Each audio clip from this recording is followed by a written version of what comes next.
Senate Bill 1018. Imagine this. Imagine you get a speeding ticket. You assume that money helps pay for lots of state needs, like schools, roads, or keeping the lights on. Now imagine the rules change so half of the money is locked into one specific purpose, no matter what else the state needs that year. What the bill says it does?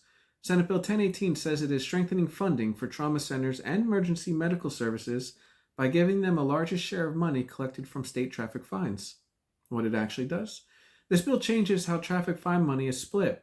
Instead of most of it going into state's general fund, half is permanently redirected into a dedicated trauma and EMS account. This means trauma providers gain more guaranteed funding, while lawmakers lose flexibility to use that money for other needs during tight budget years. Who benefits? Large hospital systems, trauma centers, EMS providers, and related healthcare organizations. Who pays the price? The state's general budget, other public services that rely on flexible funding, like education or local assistance, taxpayers if budget gaps shift costs elsewhere.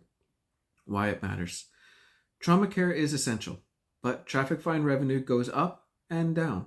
Healthcare needs do not. When funding is locked into one lane, it limits the state's ability to respond to emergencies, economic downturns, or local crises. When money becomes less flexible, pressure often shows up somewhere else, like school funding, local taxes, or cuts to other services people rely on. Questions to ask your lawmakers. What happens if traffic fine revenue drops, but trauma and EMS costs keep rising? Why use traffic fines for permanent health care funding instead of a more stable source? Would you support regular public reviews to make sure this money is actually improving patient care?